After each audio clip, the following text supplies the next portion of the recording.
दोस्तों, कुर्बे क़यामत का दौर अगर दौरे हाजिर को कहा जाए तो बेजान ना होगा, क्योंकि यही वो दौर है जिसमें रसूलुल्लाह सल्लल्लाहु अलैहि वसल्लम की बयान की हुई तमाम पेशन गोइयां पे दर पे पूरी हो रही हैं। चुनांचे एक रिवायत में हजरत अली रजी अल्लाह ताला अन्हु फरमाते हैं कि हजूर अकरम सल्लल्लाहु अलैहि वसल्लम ने इरशाद फरमाया, जब मेरी उम्मत 15 आदात अपनाएगी तो उन पर मुसीबतें नाजिल होंगी। कहा गया कि वो क्या हैं? तो आप सल्लल्लाहु अलैहि वसल्लम ने फरमाया कि जब गनीमत अमीरों के दरमियान दायर होगी, अमानत को गनीमत समझा जाएगा, ज़कात को तावान समझा जाएगा, आदमी अपनी बीवी की इताअत करेगा और अपनी वालदा की नाफरमानी करेगा, अपने दोस्त के साथ अच्छा बर्ताव करेगा और अपने वालिद के साथ बेरहमी से पेश आएगा, मसाजिद में आवाजें बुलंद होंगी यानी शोरो गुल होगा, कौम का बड़ा उनमें से जलील शख्स होगा, आदमी का इकराम उसके शर से बचने की वजह से किया जाएगा, शराबें पी जाएंगी, रेशम पहना जाएगा, आलाते मौसीकी बनाए जाएंगे या इख्तियार किए जाएंगे। उम्मत के पिछले लोग पहलों पर लानत करेंगे, बस उस वक्त इंतजार करो सुर्ख हवा या खसफ व मसख का। मोहतरम ख्वातीनो हजरात, इस हदीस मुबारका के मुताबिक अब वो वक्त आ चुका है कि हम इंतजार करें उस सुर्ख हवा और उस खसफ व मसख का जिसका तज़किरा आप सल्लल्लाहु अलैहि वसल्लम ने कुर्बे क़यामत की चंद निशानियां पूरी होने के बाद किया था, क्योंकि रसूलुल्लाह सल्लल्लाहु अलैहि वसल्लम की बताई हुई चंद निशानियां पूरी हो चुकी हैं, जिनमें से एक मस्जिदों में शोरो गुल करना है। जी हां, फलस्तीन के करीब गरबे उर्दन के इलाके में मौजूद नबी मूसा नामी एक मस्जिद, जिसे तारीख में बहुत अहमियत हासिल है, क्योंकि ये मस्जिद हजरत मूसा अलैहिस्सलाम से मंसूब है, इसलिए इस मस्जिद का नाम भी मस्जिद मूसा रखा गया है। इस मस्जिद के बारे में मशहूर है कि यहां हजरत मूसा अलैहिस्सलाम दफन है। अगरचे इनकी कब्र के बारे में बहुत इख्तिलाफात पाए जाते हैं, लेकिन बेशतर सबूत और तारीखी रिवायात से साबित होता है कि हजरत मूसा अलैहिस्सलाम इसी मस्जिद में दफन हुए, क्योंकि उन्होंने अपने दौरे हयात में यह दुआ भी फरमाई थी कि उन्हें इस मुकद्दस सरजमीन पर दफन किया जाए, यानी बैतुल मक़दस के करीब तरीन इनकी तदफीन हो। इसके अलावा रसूलुल्लाह सल्लल्लाहु अलैहि वसल्लम के मेराज वाले वाक़े से भी साबित होता है कि हजरत मूसा अलैहिस्सलाम यहीं दफन है।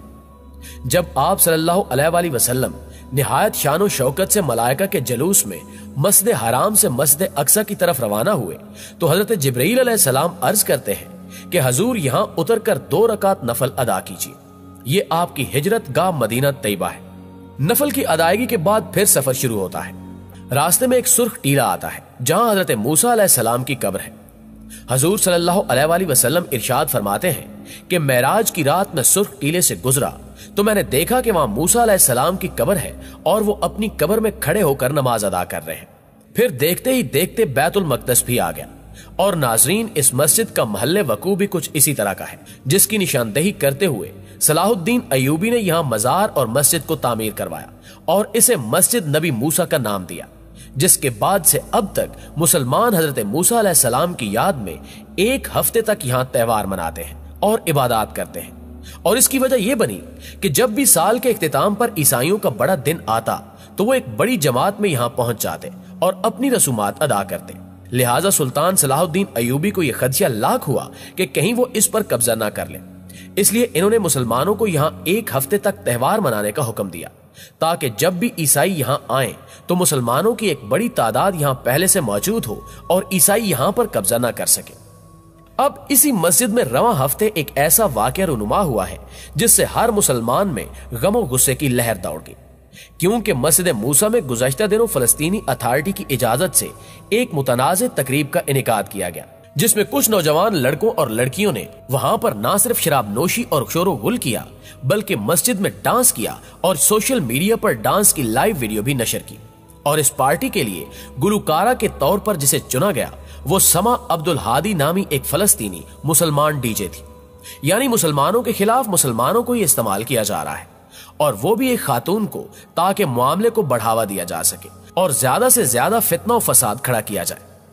अब देखिए नाज़रीन, किस मुसलमान लड़की ने मुसलमानों की एक अहम तरीन इबादत गाह में ये बेहूदगी करवाई, खुद भी नाच गाना किया और लोगों को भी मजबूर किया, जिसका अंजाम यह हुआ कि यरूशलेम के लोगों को जब खबर हुई तो जहां उन्होंने आकर इन तमाम इखलाक बाख्ता हरकत को बंद करवाया, वहीं इस मुसलमान डीजे को भी मजहबी इश्तियाल अंगेजी के जुर्म में गिरफ्तार कर लिया गया, जिसके बाद इन इंसानी हकूक के कारकुनों और तंजीमों ने, जो हर रोज फलस्तीनियों को मरता तड़पता देखते हैं लेकिन एक लफ्ज तक इनके हक में नहीं बोलते, वो तमाम तंजीमें फलस्तीनी हुक्काम पर जोर देने लगी कि समा अब्दुल हादी नामी डीजे को रिहा किया जाए।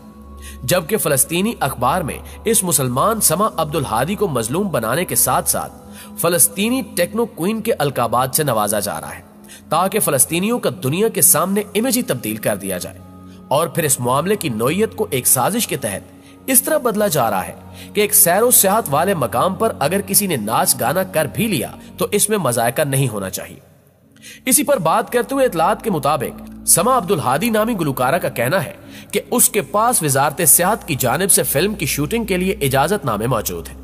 मगर मजहबी रुझान रखने वाली चंद फलस्तीनी मुसलमानों ने इस इवेंट को हित्तक आमेज करार दिया है और कहा कि इस वाक़े ने समाजी तनाव को जन्म दिया, जिसका इजहार सोशल मीडिया पर देखने में आया। इसी तरह चंद लोगों ने इंटरनेट पर लिखा कि इनके नजदीक ये मामला हद दर्जे की इश्तियाल अंगेजी का सबब है कि किसी मजहबी मुकाम पर टेक्नो म्यूजिक बजाया जाए।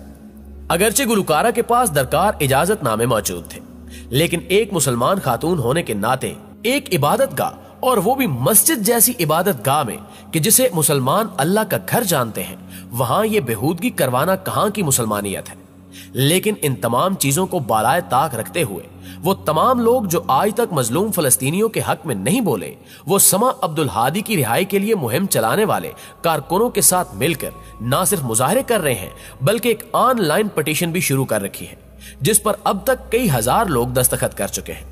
जबकि फलस्तीन के आजाद कमीशन बराए इंसानी हकूक के डायरेक्टर अमार द्वेक ने कहा कि समा अब्दुल हादी ने उन्हें बताया था कि नबी मूसा को फिल्मिंग के लिए इस्तेमाल करने का मशवरा उन्हें वजारत सियाहत ने दिया है।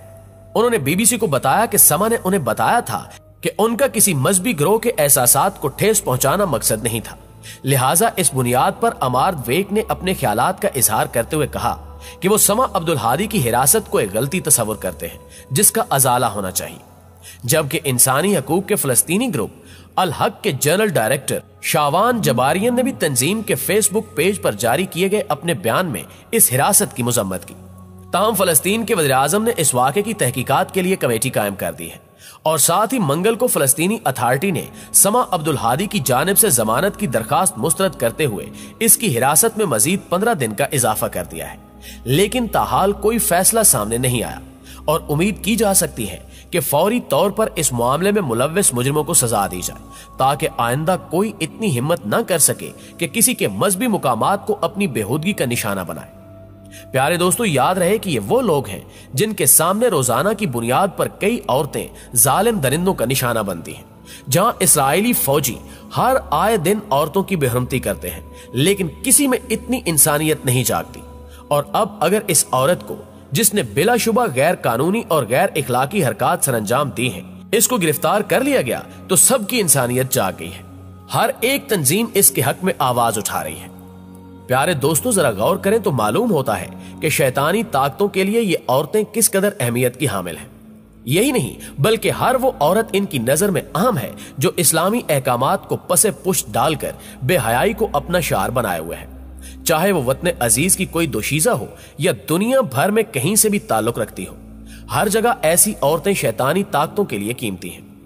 आखिर में अल्लाह ताला से दुआ है कि वो तमाम मुसलमान औरतों को अपनी इज्जत और नामूस की हिफाजत करने वाला बनाए और हमेशा हिदायत के रास्ते पर रखे। आमीन सुम्मा आमीन। जी तो मुअज़्ज़िज़ दोस्तों, आज की वीडियो में बस इतना ही। आपकी राय आज की वीडियो के हवाले से क्या कहती है, कमेंट करके हमें भी जरूर बताइएगा। वीडियो अच्छी लगे तो इसे लाइक करते हुए अपने दीगर तमाम दोस्तों के साथ भी शेयर कर दीजिए, ताकि वो भी इस बेहूदगी से आगाह हो सके। आपसे मुलाकात होती है अगली वीडियो में। तब तक अपना ढेर सारा ख्याल रखिएगा। अल्लाह निगहबान।